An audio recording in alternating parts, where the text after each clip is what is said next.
Hello friends, once again, this is Angel Soriano. Welcome to today's segment of Ask the Dogman Live. If you're new to the show, this is the show where you ask behavioral questions, you ask training questions, and we attempt to answer them. And we do this live, okay, which means that some things may go wrong, they have in the past, and I can guarantee they will again today. They always do, okay? So what I wanted to talk to you today before we move forward is that we have an exciting show today.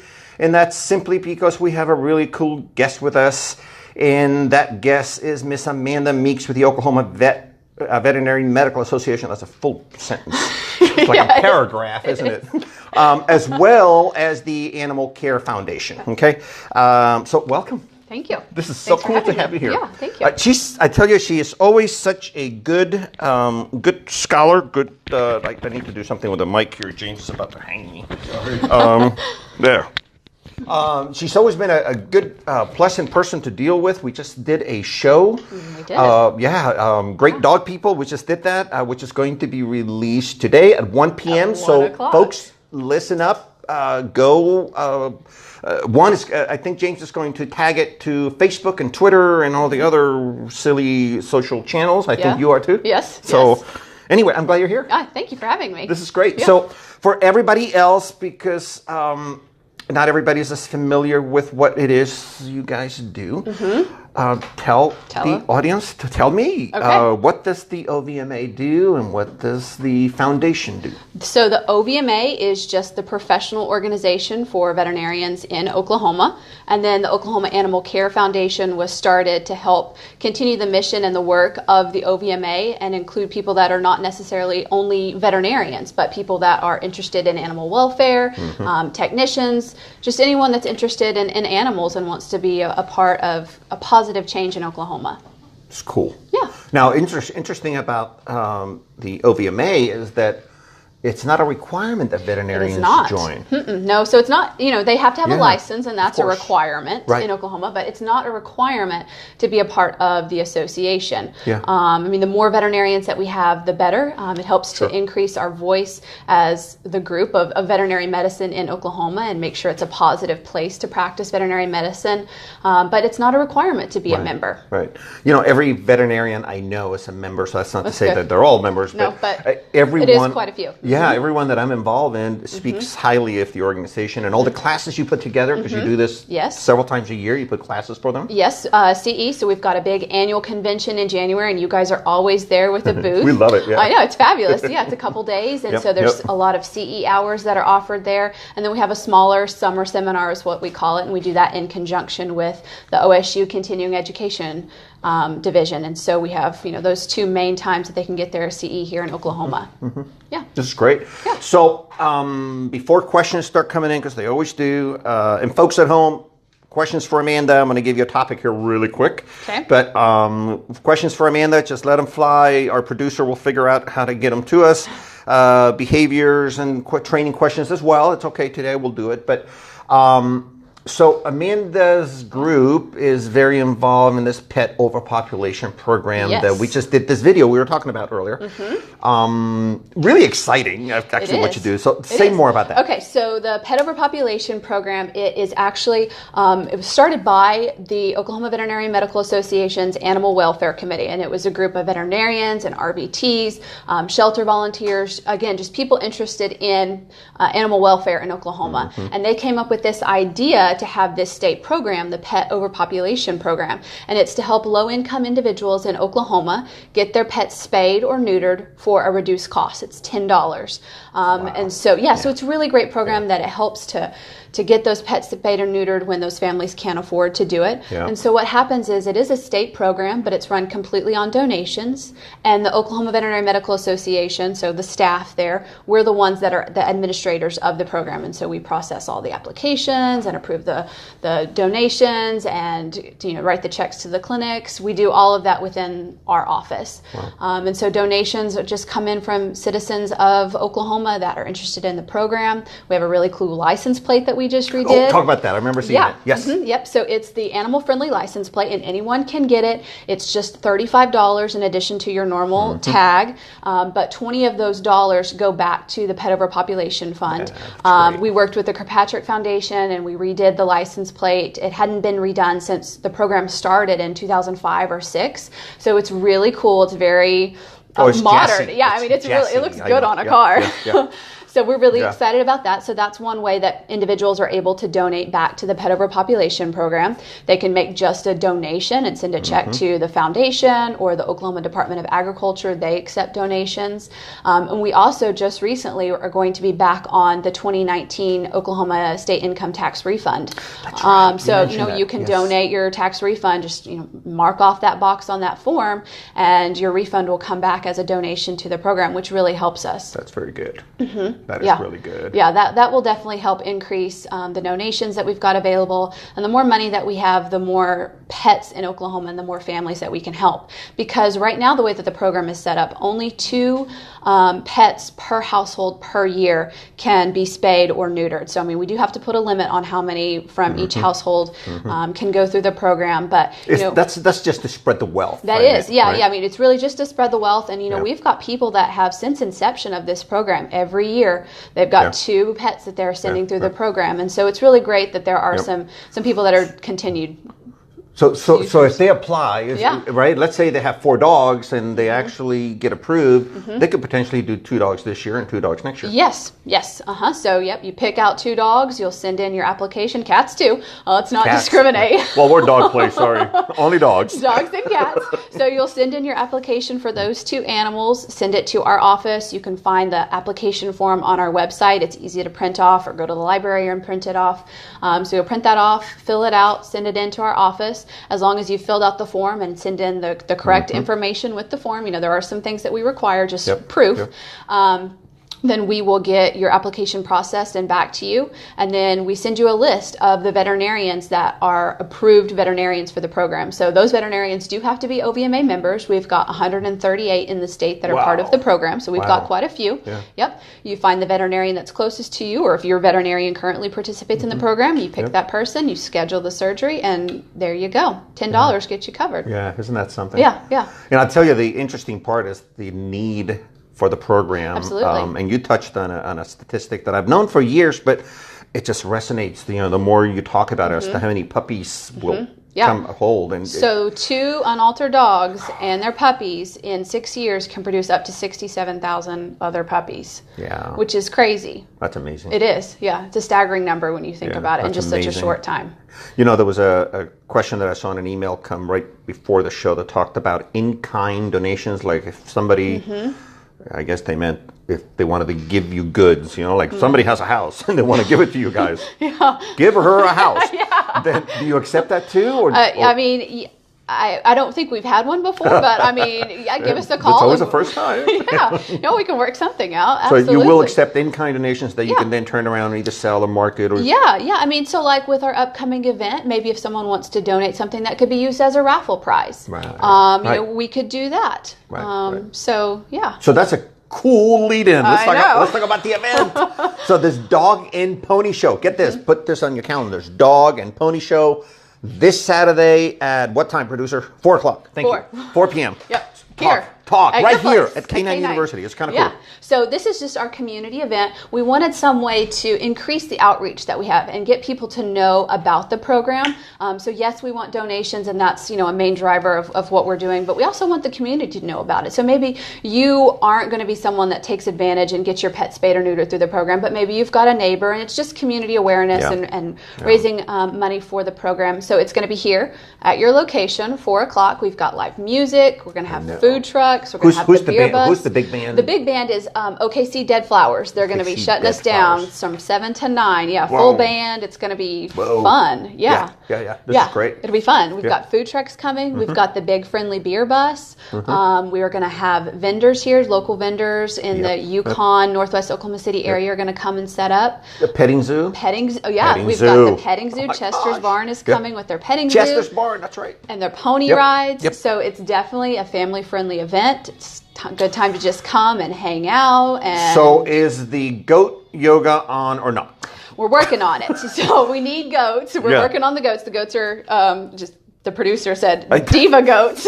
I had never, folks, if you heard of goat yoga, then call up, because obviously we're still on the fence on this goat yoga thing. We want to have it. Yeah, I think I'm dying to see it. I know. I think I will do it if we get goats. I will be out there. But yeah, so we want to have goat yoga, and we're working on that. But I know that the party barn with the petting zoo and the pony rides, that'll be a lot of fun.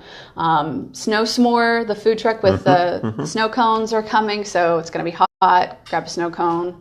It'll be a good time. So it starts at 4 p.m. right here at Canine University. It'll move on till whatever. Till 9 is kind of what we're thinking. Yeah. But we've got music lined up throughout the entire event. We're going to have a couple changes. We'll have a couple other people. But OKC Dead Flowers is going to end the show with their full band, and it'll be a good time. So for people at home, so they're going to say, hey, let me come out and join. How is it that they can help that day to work towards this because that's the real reason is pet overpopulation program, right? I mean, so it's fun and games, but it's to raise money. So making a donation, we'll have a donation box up there. We are going to have some raffle drawings. So, when you make a donation, we'll give you a raffle ticket and you'll be able to be put in that drawing. But making a donation day of will definitely help to continue the work of the program. So to open this up to other businesses, I know there's several businesses that follow us.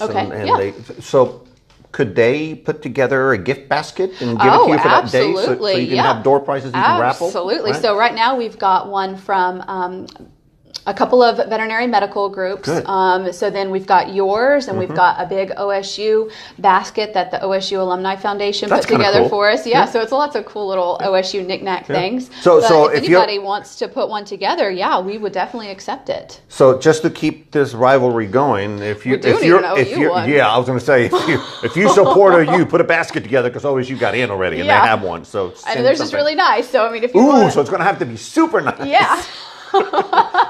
Keep the rivalry going. Keep it going. Yeah, absolutely. Very cool. So they can bring money, they can bring goods, they can. Is there any cost for people to come in and do this? I mean, you come on in. We've got bark bags. So the first 100 bark bags. Bark bags. Woof woof bark bags. I thought we were in a plane. Here's your bark bags. Okay.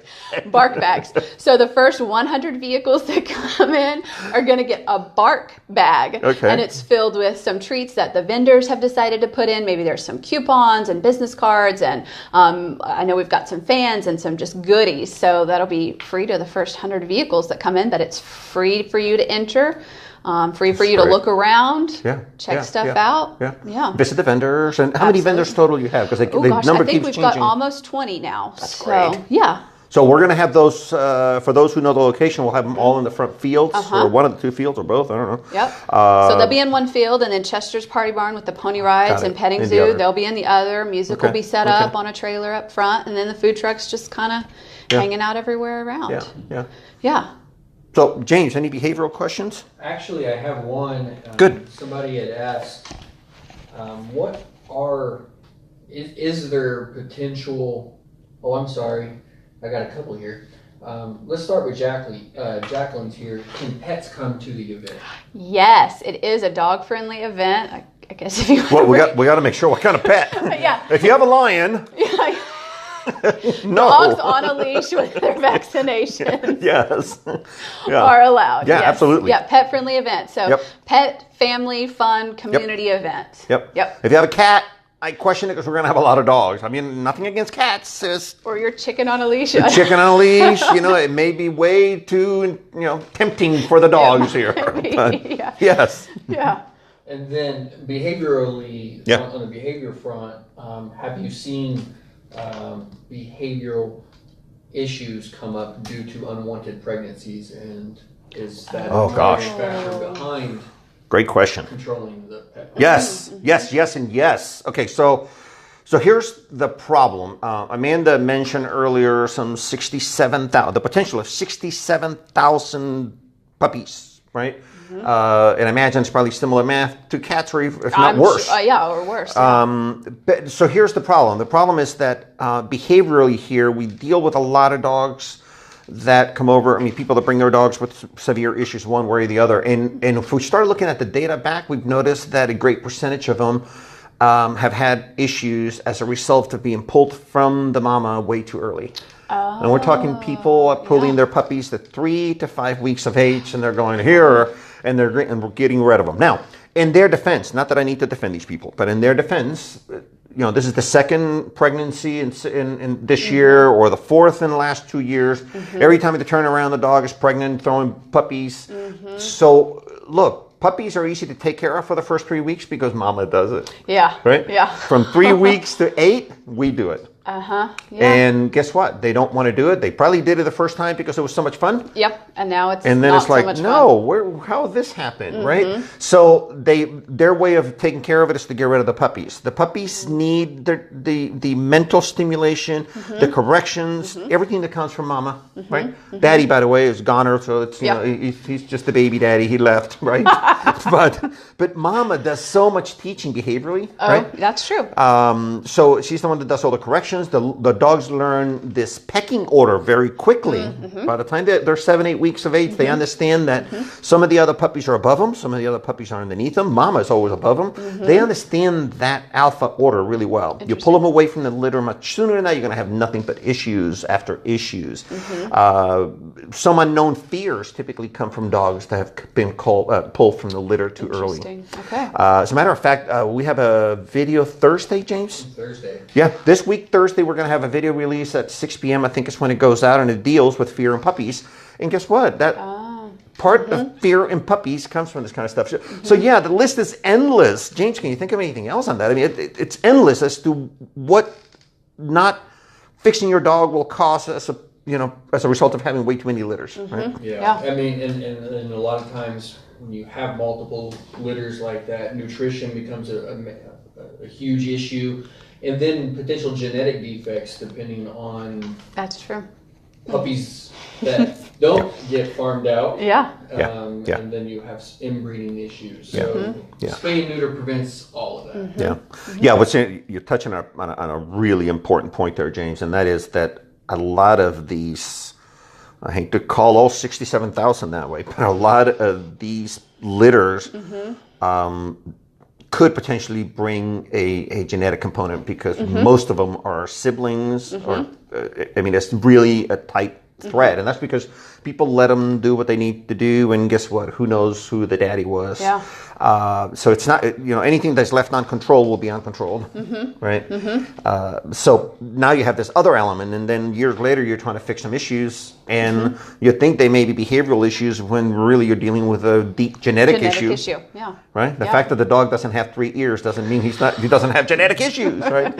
Which, by the way, we've seen. Okay, so anyway, I'll talk more about that later, but we have seen that. It happens. Right? It happens. So I mean, that's and a you great get question. to the 67,000 and you're getting so many unwanted animals, and we hear about the shelters being full and not enough room and these adoption events when, if you had gone back and had your dog spayed and neutered, we wouldn't, we wouldn't have that problem. We wouldn't have that problem. Yeah, the other, you're talking about shelters also. We have so many great shelters in the state here, and people absolutely. take, these groups take these dogs in and they try to put them elsewhere. I know of one in Bonita that actually sends the dogs out of state because there's several states that have a problem. They don't have enough dogs, and people are rescuing them there. But interesting part is that you end up populating these to the point, especially with a dog that may have an issue, you end up populating, I'll call them cells just for sake of words, but you end up populating these cells with a dog that may take longer to place, and guess what? That's holding up a spot for another dog that could have been placed sooner. And anyway, it's this chain reaction. Every segment of the dog business gets touched as a result of that. Yeah, absolutely. So, anyway, so that was a great question, James. Yeah, absolutely. What else you got on there? Another behavioral question. What about for Amanda? Any questions for Amanda? Nothing for Amanda. Come on, guys, don't be shy. Done such a great job explaining things. How do you get a puppy to stop nipping and biting? Oh. How old was he? No. So, what did this puppy? Was he pulled from mama at 3 weeks of age? That's what the topic is about, right? So, nipping and biting. Look, all puppies will nip and bite. They're in their chewing stage. The unfortunate part is that they go through 2 sets of teeth in like 4 months. So because of it, by the time they don't have pain from the first set, the pain starts for the second set. So they have a long period, 4, sometimes 6 months of nothing but chewing. Oh, wow. So anyway, it's about catching them at it and giving them something that you do want them to bite. It's about using products like bitter apple. There's also bitter orange. Oh. If you're trying to save your furniture, you can just put it in the edges, spray it every day, and it deters. It doesn't fix the problem. It's just the dog goes over and it's like, that's not interested good. in that. Yeah. And when they do that, then you throw something else at them. Throw them a nice heart toy. Just know that you want a heart toy. You want, if you have heart toys, throw them in the freezer, and that feels really good, right? And you give them something like that. Teeth, it's so much better than wood, right? Because the wood is not cold. So it's really about doing that, but you have to stay on your game, which means a dog can never be unsupervised, which is hard to do with puppies, right? But if you're around with a dog, then it's up to you to spend 100% of the time. This is like having a 1-year-old toddler. It's like a child, You don't go to the other room and say, let me go watch TV, you take care of yourself. Right? The same thing with a puppy. Just keep an eye on it. If you cannot, and you're busy and you got things to do, you assign another member of the family. Just say, here, take care of the puppy. And if that's not good enough or that's not possible, then you put them in a crate. Give them some stuff to chew on. By the way, dogs love to sleep about 18 hours a day, so it's not prison. No, okay, they like it. Anyway, so just do that. You'll get over on top of it. It's not a hard thing to do. Good question. So let's talk more about the event. I just want to get people energized. I know, right? And ask her questions. Okay, we don't really. She's pleasant to talk to. You can see that. She has not chewed my head off. She will give you a straight answer, but ask her some questions about the project and the pet overpopulation.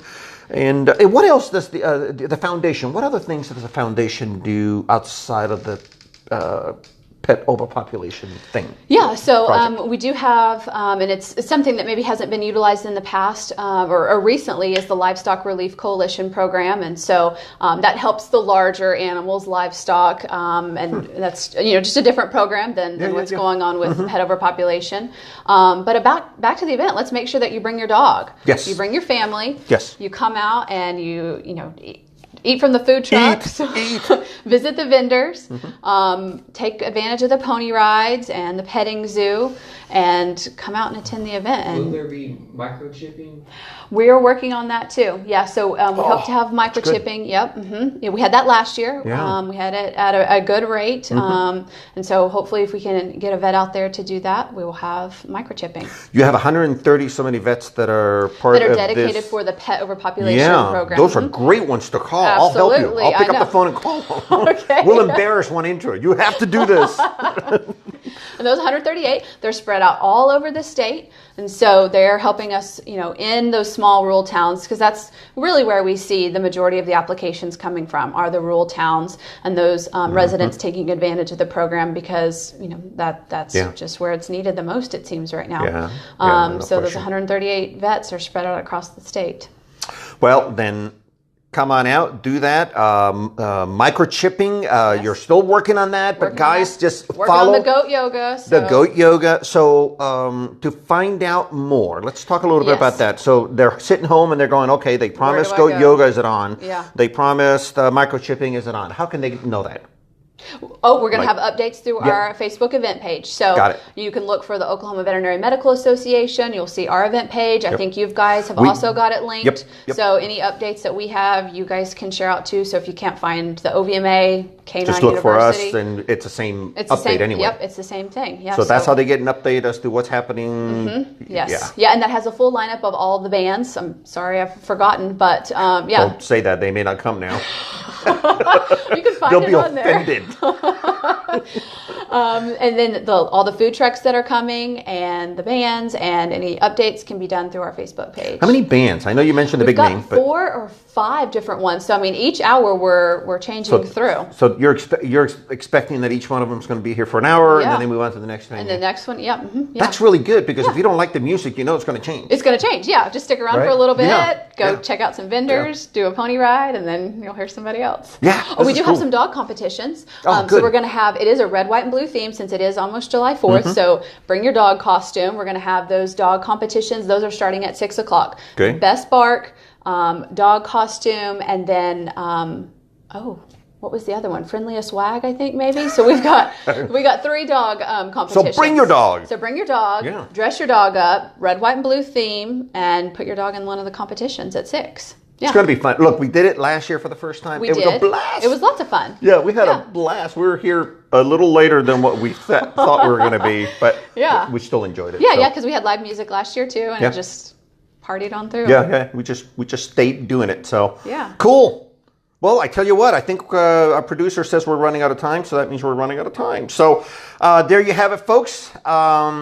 Thank you for tuning in to Ask the Dogman live today. Like I said, things would go wrong. I think they did because my mic was falling off. He was pulling me away.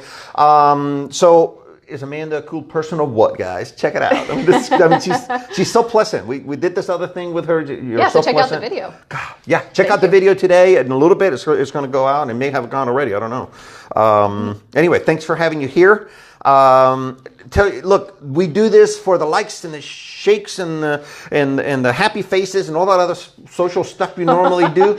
Do it. That's all we do it for, guys. We really, I mean, if we want to do it for money, we'd be saying, give us a donation so we can keep the show going. That's the only reason we do it. We'll be here on July 10th at 12:30 again. At that time, it'll be just this ugly mug, no one else with me. But everybody, thank Amanda for being here. Thank you for having me. I appreciate it. Thank you again. Thank you. All right, guys. Thank you. Thanks. If you like this video, please help us out by subscribing to our YouTube channel. We also appreciate your comments if you have them. Remember, there are 3 ways of keeping in touch with us. 1, you can email us at dogman@mycanineu.com. 2, you can sign up to our email list at mycanineu.com/askthedogman. And 3, you can subscribe to this channel by hitting the subscribe button. You can find all of this information in the comments section below. Thank you.